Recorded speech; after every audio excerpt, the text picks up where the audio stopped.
En este video estaremos viendo las principales características, autores principales y aspectos históricos importantes en el pasar de los años para identificar el por qué no se puede establecer una escuela latinoamericana de comunicación.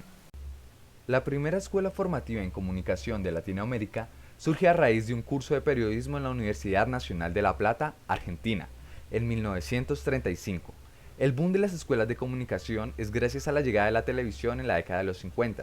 dando paso a 13 escuelas en Latinoamérica localizadas en Argentina, México, Perú y Venezuela. Pero en sí, la investigación en comunicación parte del análisis de la forma de hacer periodismo, ya que en América Latina había ciertas restricciones y tenía que ser de tipo oficial, aunque había algunos que pegaban pósters en los muros de las iglesias o edificios públicos, los cuales contenían las inquietudes de la población o quejas del vecindario, algo fuera de la ley.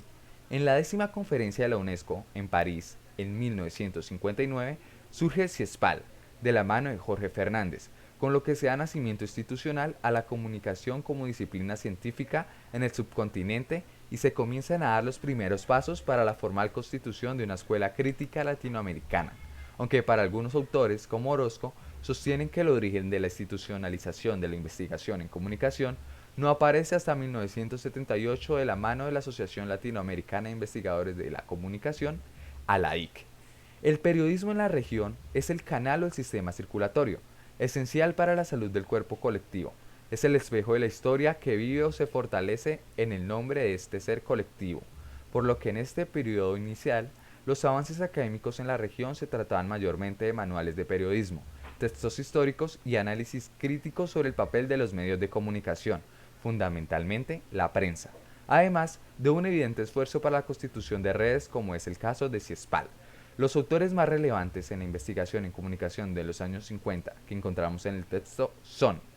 Octavio de la Suárez, fue uno de los autores reconocidos de la época, criticando la manera como el periodismo se aliaba con los gobiernos de turno para manipular y ocultar información. Barbosa Lima Sobriño, con su obra O Problemas de Imprensa, contribuyó reflexivamente en la formación de los profesionales del periodismo. Gustavo Adolfo Otero Ortiz, en sus obras muestra la necesidad de información está constitucionada con el ser humano. Para el manejo de su difusión estuvo condicionado a la voluntad de las autoridades. Carlos de Andrade Ricín se preocupaba por la pedagogía de la generación de periodistas que venían futuramente.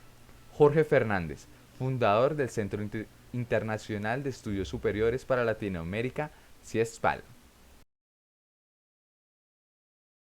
Los estudios en comunicación de esta década estuvieron determinados en gran medida por condicionamientos internos y externos. El autor plantea que la investigación de la comunicación en América Latina debe analizarse frente a dos entradas: las condiciones sociales de su producción y dos, el proceso de su producción, mientras que solo se evidencia una sola salida, la producción de conocimiento legitimada.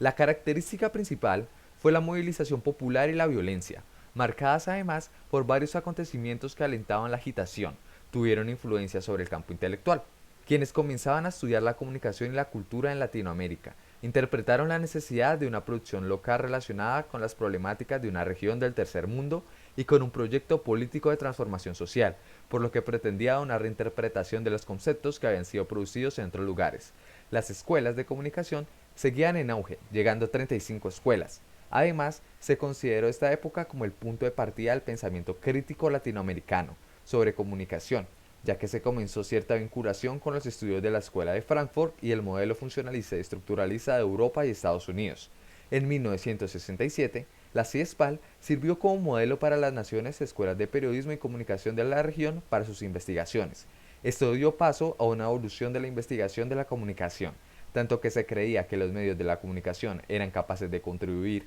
a que el tercer mundo lograra en pocas décadas lo que Occidente había hecho en siglos: evolucionar de un tradicionalismo atrasado a una prosperidad moderna.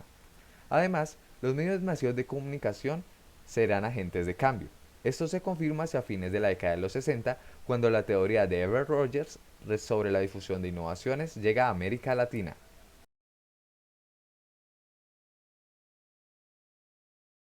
Tiene un surgimiento y cierto reconocimiento por los países de primer mundo, la importancia del intercambio de productos culturales latinoamericanos. Además, llega la aparición de textos científicos, dando una nueva perspectiva de la sociedad. En 1972, de la mano de CESPAL, aparece la primera publicación científica en clave regionalista latinoamericana, en la revista Chaspi. Sus primeros artículos abrían el debate sobre la posibilidad de crear una escuela latinoamericana de comunicación. Y más adelante, en el año 1974, Luis Ramiro Beltrán presentó un recuento sobre la investigación de la comunicación en Latinoamérica, dejando claro que algunos estudios han enfatizado la comprensión conceptual por encima de la producción de evidencias empíricas, mientras que otros estudios han hecho exactamente lo opuesto.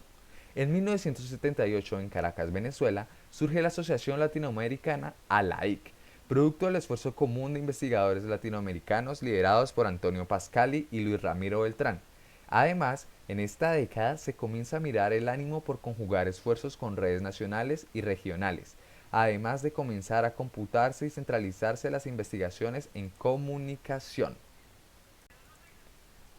Estados Unidos se convierte en el epicentro neurálgico de influencia a escala mundial en el ámbito de la comunicación, donde Latinoamérica también está presente involucrando la institucionalización de los saberes y pues su cultura.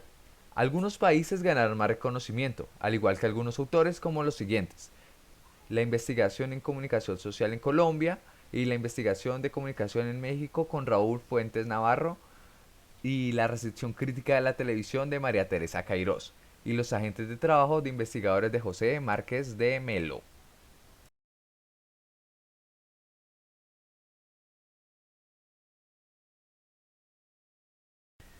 Iniciada la década de los 90, los estudios sobre comunicación sucumbieron ante los eventos mundiales como el fin de la Guerra Fría, y se creía que la democracia era el más depurado modelo de gobierno y de pensamiento, dando paso a la crisis de los paradigmas. Las principales características de la época fueron la ausencia del dogmatismo sobre aperturas ideológicas que delimiten los trabajos de la investigación,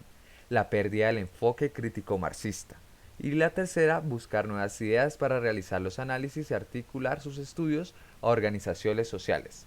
Además, hubo un cambio de enfoque de las fuerzas de comunicación que se dividen en cuatro: la superación de la decadente tendencia a adscribir los estudios de la comunicación a una sola disciplina, fomentando su estudio transdisciplinar. Sobresale el rompimiento de los marcos sobreideologizados, convergen las tecnologías informáticas de telecomunicaciones y audiovisuales que revolucionan las formas de producción, difusión y recepción, logrando una alteración de las relaciones tradicionales del intercambio, y por último, la recuperación de la repercusión de la producción investigativa de Latinoamérica y su intercambio en el escenario internacional, el cual había estado muy distanciado e incluso desfasado.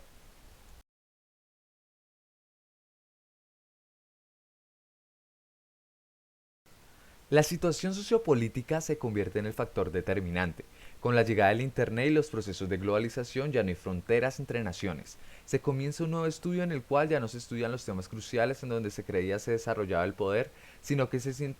intensifica el análisis sobre la superficie social. En Latinoamérica se crean o reestructuran organismos que regulan la calidad de la educación superior, como en Argentina la Comisión Nacional de Evaluación y Acreditación Universitaria, CONIUT; en Chile, la Comisión Nacional de Acreditación, CNA; y en Colombia, Colsenias y el Consejo Nacional de Acreditación; y en Ecuador, el Centro de Evaluaciones y Acreditaciones y Aseguramientos de la Calidad de la Educación Superior, CEACSES, entre otros. La idea era crear academias privadas para enfocarse aún más en los temas de investigación, aunque en la actualidad los estudios latinoamericanos no resaltan tanto los estudiosos de la comunicación, y han afirmado que un 69,14% que el uso de las tecnologías de investigación aumenta la productividad investigadora y fomentan otros métodos de estudio.